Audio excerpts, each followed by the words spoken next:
Bon, on arrive en été, les saisons se finissent petit à petit et on va attaquer cette grande loterie qu'on appelle le mercato. Beaucoup de mouvements sont déjà en cours et on va se pencher plus en profondeur sur 5 gros dossiers de cet été. Le ballon perdu par Mikel Vezia et Takekubo. Oh, le petit pont bien joué, Takekubo. Quel but, quel golasso exceptionnel de la part du japonais.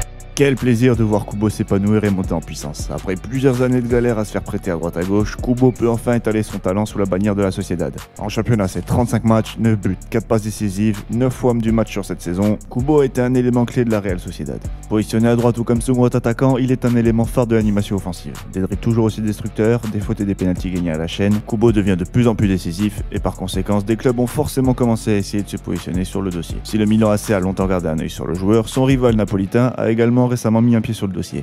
Les difficultés rencontrées par le Real Madrid cette saison et les bonnes prestations de Kubo en club ont ravivé l'envie de faire revenir le jeune joueur. À cela, on ajoute le Barça qui serait également intéressé à l'acquisition du japonais, le profil plaisant énormément à Xavi. Comme vous pouvez le voir, c'est pas les prétendants qui manquent, mais récemment, Kubo s'est exprimé. Je suis un joueur de la Real Sociedad, la porte du Real Madrid est fermée, je vais être une star de la Champions League et rendre le nom de la Real Sociedad spécial en Europe.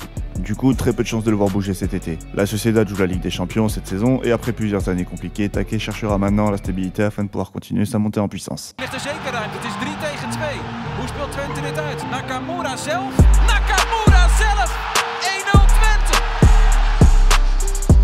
Bien moins connu, Keito Nakamura n'en reste pas moins un jeune joueur bourré de talent. Il y est très doué pour éliminer son vis-à-vis, il a une bonne vitesse et sait être redoutable de près comme dans les 20 mètres. À encore 22 ans, il sort d'une colossale saison en D1 autrichienne et il commence même à pointer le bout de son nez en sélection. Forcément, les candidats ne se sont pas fait attendre. En France, Reims l'avait repéré assez tôt cette saison, le Mönchengladbach et Francfort auraient également un œil dessus, mais c'est surtout un bras de fer entre Naples, Liverpool et Brighton qui se dessine pour l'acquisition du joueur. Avec une valeur marchande avoisinant les 5 millions d'euros, c'est clairement un dossier très intéressant et je dirais même qu'à ce prix-là, c'est cadeau. Affaire à suivre. Lindström laisse passer. Kamada qui peut arriver. Oh, Kamada. Le volcan du Deutschland part en éruption. Daichi Kamada, je pense qu'il n'y a pas besoin de présenter le bonhomme, un des hommes à tout faire de Francfort depuis plusieurs saisons, que ce soit en compétition européenne ou en championnat, le bougre répond toujours présent et cette saison ne déroge clairement pas à la règle. Même si sa Coupe du Monde a été très moyenne, en club, il a été avec Colomboigny un des fers de lance de l'attaque de Francfort cette saison. À maintenant 26 ans, le voilà en fin de contrat, ce qui lui permettra de signer gratuitement dans le club de son choix. Sa polyvalence et ses prestations lui valent les faveurs de presque tous les grands d'Europe et la liste est longue. Dortmund, Benfica, Atlético, Barcelone. En Angleterre, on retrouve même Liverpool, Manchester City, Newcastle ou Tottenham. À première vue en France, même le PSG se serait penché sur la question. Et en Italie, le Napoli le convoite, mais l'AC Milan est lui aussi très intéressé par le joueur. Avec un salaire annuel estimé à 3 millions d'euros, on apprenait il y a une semaine qu'un accord avait été trouvé avec les Rossoneri. Mais avec le départ soudain de Maldini, il semblerait que le transfert pourrait tomber à l'eau, relançant alors toute la bataille pour s'arracher les services du japonais.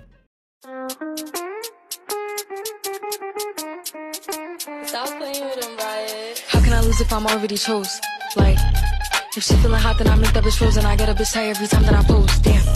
Sûrement la révélation de cette saison, Mitoma a survolé sa première saison en Angleterre. On en avait déjà parlé dans cette vidéo, mais au final le gars aura continué sa saison de haute volée pour voir son club jouer l'Europe pour la première fois de son histoire. Même s'il est déjà âgé de 25 ans, Mitoma n'est clairement pas passé inaperçu en Europe et a très vite fait des envieux. Arsenal, Manchester City, le Real Madrid, le Bayern Munich et même le PSG, ils ont tous songé au joueur. Sur Twitter, une hype s'est créée et beaucoup le veulent dans leur club favori. Et c'est pourquoi je me dis que ça serait bien de faire un point sur ce dossier. Car malheureusement, et désolé pour ceux dont je vais briser les rêves, mais comme Kubo, Mitoma risque de ne pas bouger cet été. À l'instar de tout son début de carrière, il ne voudra pas presser les choses et préférera faire une seconde saison pour confirmer. Il a déjà fait comprendre qu'il restera à Brighton la saison prochaine et vu ce que le club lui prépare, ça parle notamment d'une prolongation de contrat avec une revalorisation de son salaire, mais surtout le club souhaiterait également recruter d'autres joueurs japonais. Si on a déjà parlé de Keito Nakamura, Brighton lorgnerait également sur Ryo Hatate. Et là, outre un milieu de terrain bourré de talent, tu recrutes un ancien coéquipier de Mitoma du Kawasaki Frontale, mais surtout un de ses meilleurs amis de longue date. Un transfert qui ferait d'une pierre deux coups. Tu pousses Mitoma à rester au club, et en plus tu t'offres un duo qui pourrait s'annoncer d'être des plus redoutables. Donc même si Mitoma risque de ne pas bouger, je vous conseille de garder un œil sur les mouvements du côté de Brighton. Alors là, on va pas parler d'un joueur, mais carrément d'un club. Si vous vous rappelez bien, il y a un mois, je vous avais sorti une vidéo sur le Celtic. Le braquage de Postecoglou des talents japonais, sa réussite en Écosse, tout ça. Si vous l'avez pas vu, foncez la voir, je vous la mets en fiche en haut à droite. Bon, le rapport avec Tottenham, vous me direz? Eh bien, Postecoglou vient d'être nommé il y a quelques jours à peine entraîneur de Tottenham.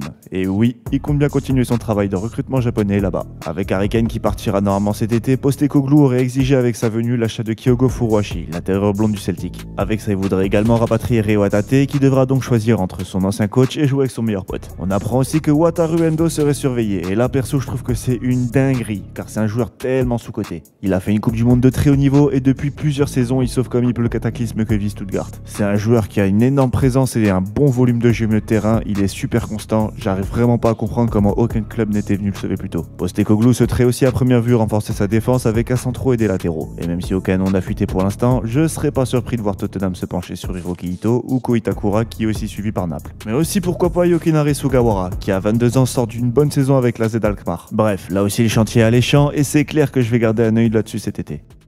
En tout cas, j'espère que cette vidéo vous aura plu et vous aura appris pas mal de choses. Bien d'autres noms auraient pu être cités, mais on verra ça pourquoi pas pour une prochaine vidéo.